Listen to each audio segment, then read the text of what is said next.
Gold trusted gold buyers. మీరు తాకట్టు పెట్టిన బంగారాన్ని విడిపించి ఈ రోజు ఉన్న మార్కెట్ ధరకు కొనబడును.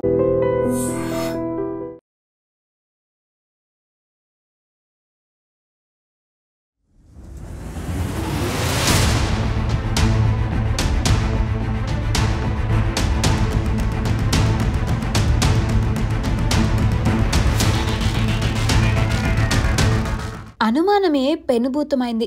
తన భార్యతో వివాహేతర సంబంధం కొనసాగిస్తున్నాడన్న అనుమానంతో ఆటో డ్రైవర్ను మూటలో కట్టి ఊపిరాడకుండా చేసి హత్య చేశాడు ఓ భర్త. ఎక్కడ జరిగిందో ఈ దారుణ ఘటన ఇప్పుడు చూద్దాం. భీమవరం పట్టణంలో డ్రైవర్ హత్య సంచలనంగా మారింది. చినరంగనిపాలెంలో ఉండే కాటూరి దుర్గారావుకు 10 ఏళ్ల క్రితం వివాహమైంది. భార్యాభర్తల మధ్య విభేదాలు రావడంతో కొన్నేళ్ల క్రితం భార్య పుట్టింటికి వెళ్లిపోయింది. వేరే వ్యక్తిని వివాహం చేసుకుంది. దుర్గారావు ఒంటరిగా ఉంటున్నాడు. యాళ్ల కోటేశ్వరరావు ఆలియాస్ బాబీ అనే వ్యక్తి వద్ద ఆటో డ్రైవర్గా పనిచేస్తూ జీవనం సాగిస్తున్నాడు. తన వద్ద ఆటో డ్రైవర్గా పనిచేస్తున్న కాటూరి దుర్గారావు తన భార్యతో వివాహేతర సంబంధం కొనసాగిస్తున్నాడని కోటేశ్వరరావు అనుమానం పెంచుకున్నాడు. కోటేశ్వరరావు కూడా షేక్ మేరీ అనే మహిళను 2వ వివాహం చేసుకున్నాడు. వారిద్దరిపై అనుమానం పెంచుకున్న కోటేశ్వరరావు దుర్గారావును పిలిచి అడగడంతో ఇద్దరి మధ్య వాగ్వాదం జరిగింది.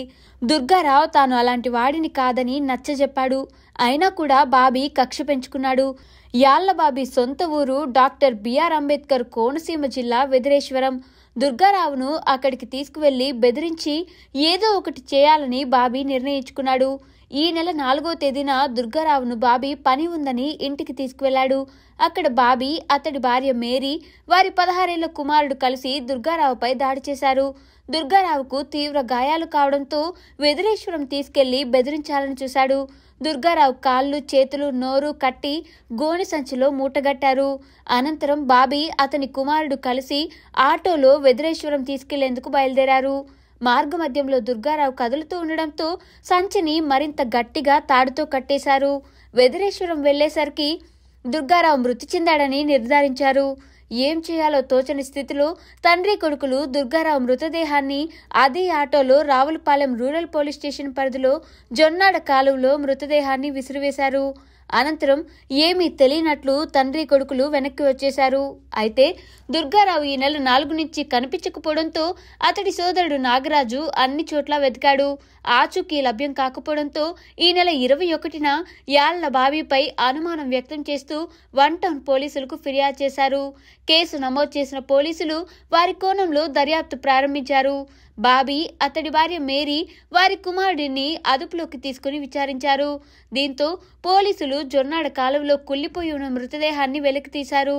మృతదేహానికి రావులపాలెం ఆసుపత్రిలో పోస్టుమార్టం నిర్వహించినట్లు తెలిపారు.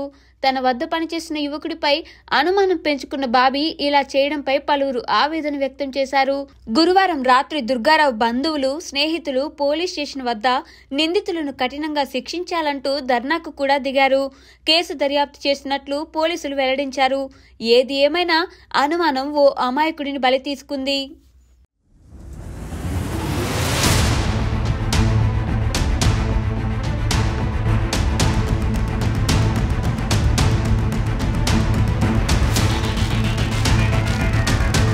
ఈ నెల 21వ తారీఖున మన 1 టౌన్ సిఐ నాగరాజు గారికి కాటూరి దుర్గారావు అనే అతను మిస్ అయ్యాడని, అతనికి కుటుంబం ఎవరు లేరని తెలిసి వాళ్ళ యొక్క బ్రదర్ కాటూరి నాగరాజుని పిలిపించడం జరిగింది.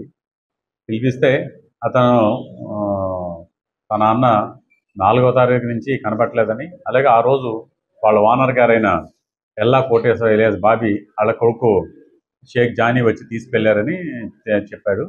చెప్తే మన ఎల్లా కోటేశ్వరరావు గురించి సీఏ గారు మేము విచారిస్తే దొరకలేదు. నేను మార్నింగ్ వాళ్ళ భార్య భర్తలు దొరికితే విచారిస్తే ఎల్లా కోటేశ్వరరావు, అతని భార్య, కొడుకు కలిపి ఈ చనిపోయిన కాటూరు దుర్గారావుని చెట్టుతోని మళ్ళీ రాడుతోని కొట్టి ఆ మూట కట్టి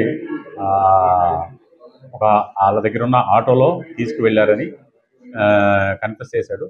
ఈ కాటూరు దుర్గారావు ఎల్లా కోటేశ్వరరావు దగ్గర ఆటో డ్రైవర్గా పనిచేస్తూ ఉంటాడు. ఇతను బుడగలో అది తిరణలో అమ్ముతూ ఉంటాడు. ఎందుకు ఈ పని చేయాల్సి వచ్చిందంటే అతని మీద దొంగతనం చేస్తున్నాడని, అలాగే అతని యొక్క క్యారెక్టర్ మీద సస్పెక్ట్ చేస్తున్నాడు ఎల్లా కోటేశ్వరరావు. దాని గురించి అతను కొట్టి ఇలా ఆటోలో రుద్రేశ్వర్ అని ఈస్ట్ గోదావరికి తీసుకెళ్ళిపోయారు.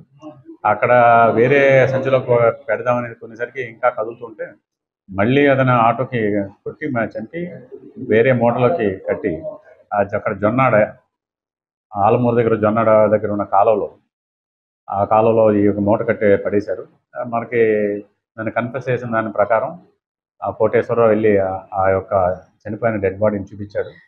చూపించిన తర్వాత అక్కడే ఇంక్వెస్ట్ చేసి ఈరోజు నిన్న మార్నింగ్ ఉదయం 11 గంటలకు అరెస్ట్ చేయడం జరిగింది. వాళ్ళందరూ రిమాండ్ చేయడం జరిగింది. ఇంకా షేక్ జానీని అరెస్ట్ చేయాల్సి ఉంది. ఈ ఇన్వెస్టిగేషన్ అయితే తరోగా చేస్తున్నాం. టెక్నికల్ ఇన్వెస్టిగేషన్ అంతా కూడా చేస్తున్నాం. చేసి దీన్ని చూస్తున్నాం. దీనిలో ఈ యొక్క కేసు బయటకు రానకే కారణం ఏంటంటే 1 టౌన్ పోలీసుల యొక్క ఇన్ఫార్మెంట్ సిస్టమ్, అలాగే 1 టౌన్ సిఐ నాగరాజు యొక్క ఇంట్రెస్ట్, దాని మీద ఈ కేసు ఛేదించగలిగారు.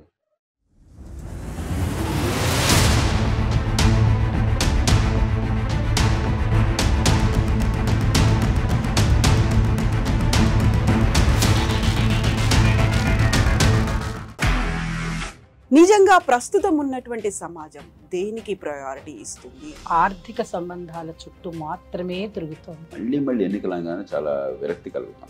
మంచి అనిపిస్తుంది కదా, లేడీస్ కూడా ఛాలెంజింగ్ జాబ్స్ చేసినప్పుడు చాలా బాగుంటది. ట్రాఫిక్ అసిస్టెంట్స్ గా నియమించిన ట్రాన్స్జెండర్స్ అందరితో సాల్యూట్ చేయించుకుంటున్నారు. ఫుడ్ డెలివరీ ఇవ్వటానికి వెళ్ళినటువంటి డెలివరీ బాయ్ అనిల్ పై కళ్ళ ముందు